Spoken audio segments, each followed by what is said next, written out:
अपराध, प्यार और भ्रम, एक घटना ने बदल दिया सब कुछ। जानिए इस रहस्यमय कहानी का खुलासा एक अनुभवी सीबीआई ऑफिसर के संग। होली की छुट्टी हो गई थी।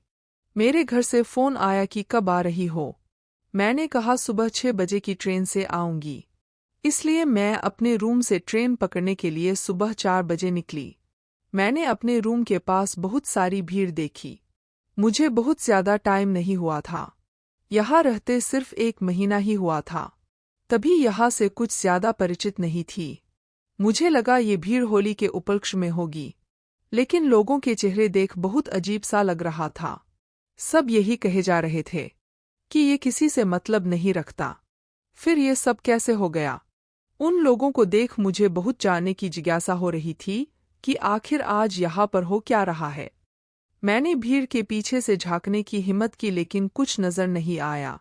सब बस फुसुर फुसुर किए जा रहे थे।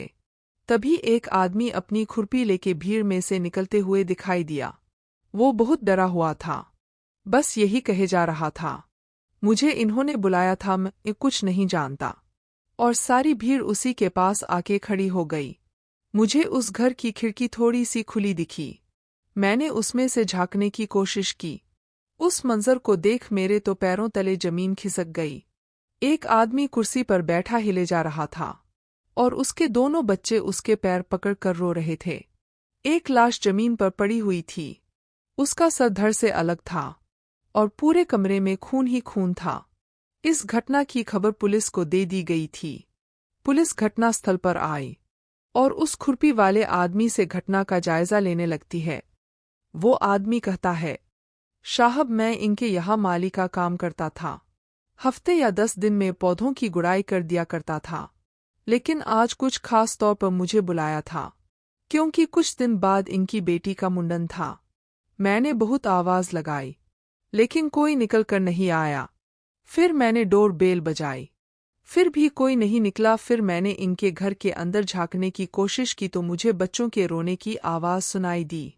मुझे कुछ गड़बड़ सा लगा तो मैंने अपनी खुरपी से धीरे से खिड़की खोली तो देखा एक औरत जिसका धड़ शरीर से अलग था और पूरे कमरे में खून खून था। ये सब देख मेरी हवा खराब हो गई। मैं उल्टे पैर चिल्लाते हुए भागा और सामने बालों का दरवाज़ा खटखटाया। उन लोगों को इसके बारे में बताया। उन लोगों ने ही आपको फ़ोन किया। अब ये केस पुलिस के हाथ में पहुंच गया था। पुलिस ने पड़ोसियों से जांच पड़ताल करनी शुरू की। तब उनको पता चला कि ये लोग 2-4 साल पहले ही यहाँ शिफ्ट हुए थे और हर वक्त एंठम में ही रहते थे, इसलिए कोई इनसे ज्यादा बात नहीं करता था। लेकिन इनके घर रात रात लड़ाई का शोर बहुत आता था। आए दिन मियाँ बीबी लड़ते रहते थे, एक दूसरे को मारने की धमकी दिया करते थे और ज्यादा कुछ नहीं पता। अब पुलिस का शक कुर्सी पर बैठे शख्स पर ही जा रहा था। पुलिस गेट को जोर जोर से भड़भड़ाती है, लेकिन उस आदमी को कोई होश होता तभी तो खोलता। फिर वो दरवाज़ा को तोड़ अंदर घुस जाती है और उस आदमी का कॉलर पकड़कर उठाती है। आदमी मुरझा कर वहीं गिर पड़ता है, क्योंकि वो बेहोश था, लेकिन उसकी आंखें उसे बेहोश नहीं बता रही थीं। फिर भी पुलिस उसे अस्पताल ले जाती है। इधर केश को एक जाने माने सीबीआई ऑफिसर राजन को पकड़ा दिया जाता है। राजन टफ से टफ केस चुटकियों में सुलझा दिया करते थे। अब बस सब उस केस का कातिल कौन है जानने के लिए उतावले हो रहे थे। राजन को उनके झगड़ों को लेके श्याम यानी उस औरत के पति पर ही शक हो रहा था। राजन श्याम से पूछताछ करता है, लेकिन उसे कुछ खास नहीं पता चलता है। फिर राजन पूरे घर की छानबीन करता है। बड़ी मशक्कत के बाद उसको 2-4 खत मिलते हैं। उस खत में झगड़े और सुसाइड के कुछ किस्से लिखे होते हैं और उसमें श्याम का ही जिक्र होता है। अब राजन का शक सही होते नजर आता है। श्याम उस खत की लेखनी देख साफ इनकार करता है कि ये मेरी वाइफ की नहीं है। फिर श्याम शक पकाते हुए कहता है, उसने मुझे खत कहाँ लिखा, कुछ भी लिखते तो नहीं देखा। राजन पूछता है, जब उसने कुछ तुम्हारे सामने लिखा नहीं तो तुम कैसे दावा कर सकते हो कि ये राइटिंग उसकी नहीं है? राजन का शक और मजबूत होते जा रहा था, क्योंकि और कोई सबूत हाथ भी नहीं लग रहा था और जिस घर में वो रहता था वहाँ कोई कैमरा भी नहीं था और नहीं वो ज्यादा किसी से मतलब रखता था। तभी श्याम एकदम खत को हाथ में लेता है और कहता है, ये खत की लेखनी मेरे दोस्त राहुल से मिलती जुलती है।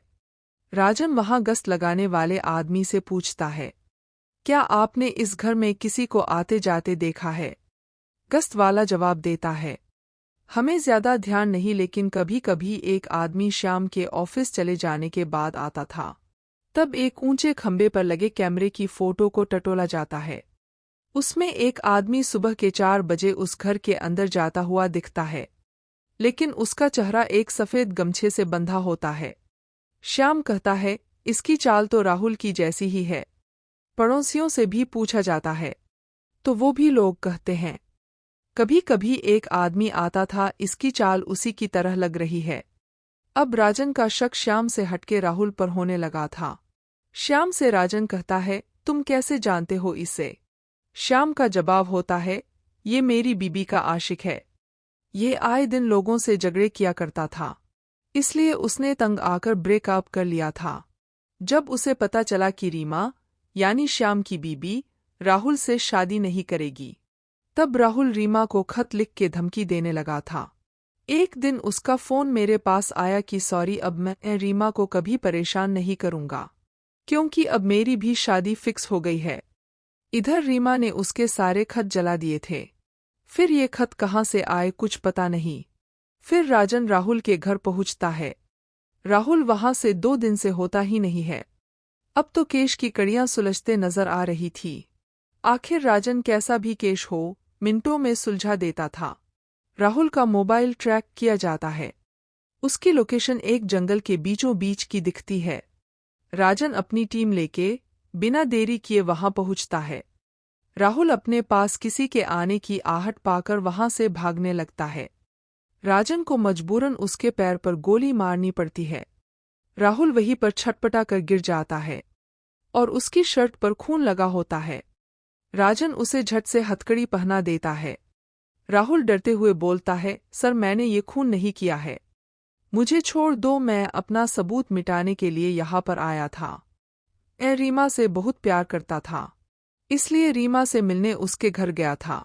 मैंने सोचा श्याम ऑफिस चला गया होगा। इसका ऑफिस घर से 80 किलोमीटर दूरी पर था, इसलिए जल्दी सुबह निकल जाता था। मैं जैसे ही रीमा के घर गया तो वहां जोर जोर से आवाज आ रही थी, मुझे छोड़ दो, मुझे छोड़ दो। मैं झगड़ा सुन के वही खिड़की के पास खड़े होके देखने लगा तो कोई आदमी रीमा के ऊपर चाकू से वार कर रहा था। उसकी पीठ मेरी तरफ थी तो मैं समझ नहीं पाया कौन है, लेकिन ये सब देख मेरी चीख निकल गई। तब वो आदमी पीछे मुड़ा। वो और कोई नहीं था, श्याम ही था। श्याम ने इस घटना का अंजाम मेरे सर रख दिया। मैं घबरा के वहां से भागने लगा तो श्याम ने मेरा हाथ पकड़ लिया और चाकू मेरे हाथ में पकड़ा दिया। चाकू को हाथ में लेके मैं डर गया कि कहीं सारा इल्जाम मेरे ऊपर न आ जाए, इसलिए मैं 2 दिन से सबूत मिटाने के लिए इधर उधर भटक रहा हूं। मैं यहाँ ये चाकू छिपाने आया था। फिर राजन और उसकी टीम ने श्याम को हिरासत में ले लिया और निर्दोष राहुल को छोड़ दिया। आखिर ये केस एक एक्सपीरियंस सीबीआई ऑफिसर के हाथ में गया था। केस को तो सुलझना ही था। इस कहानी से हमें यह सीख मिलती है कि प्यार की नाकामी से बदला लेना न केवल अपराध होता है, बल्कि वह जीवन की सबसे महंगी कीमत हो सकता है।